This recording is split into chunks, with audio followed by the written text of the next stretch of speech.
We're going to be talking about the Atlanta Falcons here. We have a little bit of, a wider range again, a 5-game difference between Tony will go first again, by the way, but keep in mind, a 6-game range between Tony and Dante. Keep in mind, this was done before Justin Simmons. That is true. 100%. And Matt Judon. A lot, yes. My picks have changed. I still will keep them at here. I am just letting it be known. It's just with the additions of Justin Simmons and Matthew Judon, that's going to change they needed defense, and that's exactly what they got. I don't necessarily agree with my numbers anymore. What'll happen on social media? We'll update the records. This is just these are already pre-made, but go by those. I feel like Raheem Morris coming in is going to help big time. Also, the most confusing thing for me is signing Kirk Cousins and then drafting Michael Penix Jr. What do you want to do, guys? I don't know. Like, the homie looks amazing. They both look, and the crazy thing is they both look great. I could see a lot of things happening. Like they still have a lot of great players. They still have guys like Kyle Pitts, Ray McLeod, Drake London, Bijan, Aguilar. Oh my gosh, this team is they could still be really good, but it's the question of how will those new pieces fit in with a defense that had a lot of struggles last year. Don't get me wrong, I love a guy like AJ Terrell on the defensive side, Grady Jarrett, but this is the big question mark for me. That's why I only put him third. Also, just for reference, every one of my picks is under 500 for this division. Wow, that's interesting. I mean, it's not out of character for this division, especially in recent memory. This division has been pretty poor holistically. This has been one of the worst divisions, yes. That's why I felt safe saying that every team was going to be under 500 because you haven't. Yeah, I mean, I guess I'll go because I've got them at number 2, just 1 game behind Tampa. I don't know why I couldn't remember the team that we just talked about.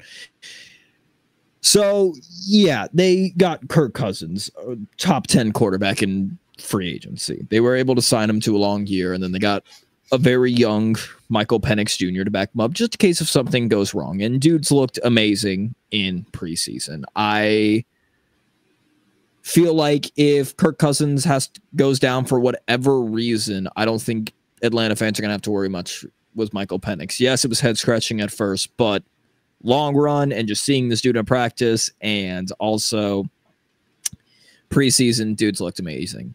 Talented running back room with Bijan Robinson, Tyler Algier. The wide receiver room, to me, still needs a lot of work. Yes, you have Darnell Mooney and Ray, but let's be real. You've got Drake London, and hopefully for once, Kyle Pitts will actually be used correctly. I am on my knees praying right now that happens. It's been so long. I need it. O-line's pretty decent with Jake Matthews and Matthew Bergeron. Chris Lindstrom.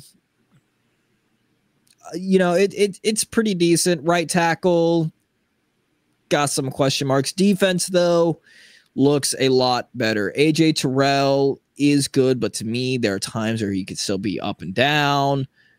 You've got the best safety duo in Justin Simmons and Jesse Bates. I was just about to say that, yeah. And now to help them out, you've added, some help on the line of Matthew Judon.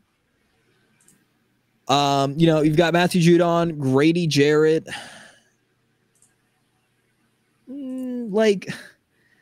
Interior defensive line could still use some work. It sucks that Brandon Dorlus is out. That is very unfortunate because we were all big fans of him in the draft. But I mean, that secondary got a major boost just by having Justin Simmons and Jesse Bates. I still feel like defense and their depth at wide receiver is going to be what keeps them out of some of these games. Because, who knows how Kyle Pitts will be used, hopefully correctly. But even then, you kind of look at Drake London and Kyle Pitts, kind of easy to take them out of the passing game. You know, what's it going to look like with Bijan and Tyler Algier? There's just some question marks. This is still a very good team. I think they can. I've got them at 10-7. They could just as easily get in at a 5th, 6th, or 7th seed. I think they'll still be in a playoff team, but I don't know. I feel like Bucks get one game over them to win the division just because they have more depth in certain areas that will get them a win. Yeah, this team, I mean, you mentioned like the defense, and to me that's the overall strength of this team. Zach Harrison, David Onyemata, Grady Jarrett, Eddie Goldman, Kentavious Street, Lorenzo Carter, Arnold 𝗕𝘂𝘀𝗶𝗲𝘀𝗀, and of course Matt Judon, all in that front defensive line. I mean, it's just that's a lot of talent, a lot of underrated players, right? And their main concern going into the draft season was edge rusher. Everyone thought they were going to take Dallas Turner out of Alabama. Yep. They didn't. Obviously, they shocked everyone taking Michael Penix, but they add Matt Judon in the end, and then they bolster that secondary with the addition of Justin Simmons. Mike Hughes also coming in with AJ Terrell, D. Alford, Clark Phillips, and Jesse Bates already there. Probably the best safety tandem in the league, and I don't think it's particularly close between Simmons and Bates. And, like we talked about, right, the quarterback situation, Kirk Cousins and Michael Penix.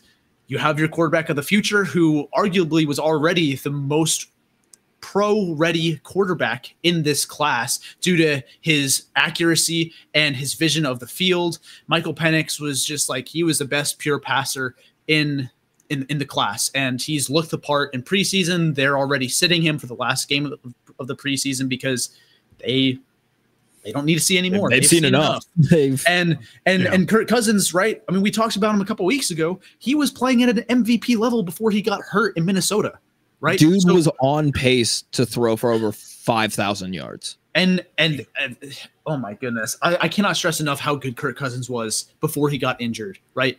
And that was also without really a defense. Now that he has what could be one of the better defenses in the league, Kirk Cousins is going to, sure, he doesn't have necessarily the same weapons around him, but he's going to have he's not going to have to carry his team to wins week in and week out. He can rely on a good defense. Now, probably the best. I was just going to say, this is probably the best defense Kirk Cousins has ever had in his career.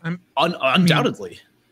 Kirko Chains is in the best situation that he can be in. All right. Listen, you're going to wear that many chains on a plane. You should be in Atlanta. And guess what? He ended up in Atlanta. It's the best situation for him. Yeah. I mean, from his times in Washington and Minnesota, I mean, they didn't have great defenses. They had a couple solid players on the defensive side of the ball in his time there, but they never had one cohesive unit who they could confidently say, hey, Kirk, we have you a defense that can not only get you to the playoffs, but maybe even make a run in the playoffs. Now, looking at its offensive line, Jake Matthews, and Chris Lindstrom are regarded as some of the better players at their positions, but Matt Bergeron and especially Caleb McGarry at right tackle, I mean, they're underrated pieces. This offensive line doesn't allow many sacks, right? They're top half of the league each of the last few years with Arthur Smith in charge. I know he's no longer there, but this unit, even if they don't have the big names, they do play like a top 5 offensive line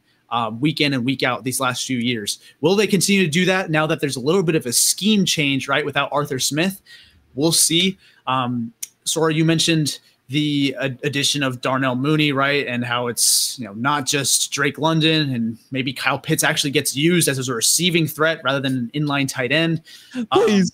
The weapons there, I agree. They need to make another upgrade at wide receiver because Drake London is pretty niche in what he can do, and so is Darnell Mooney. Now, granted, they complement each other very well, but I think you still need a do-it-all wide receiver, someone who can isn't just going to be Drake London is a big guy. He's primarily viewed as a red zone threat or a jump ball target, right? Not really a rack guy. Darnell Mooney is your smaller speedster, right? Who's generally been used as a downfield threat, right? Like just run and pass guys.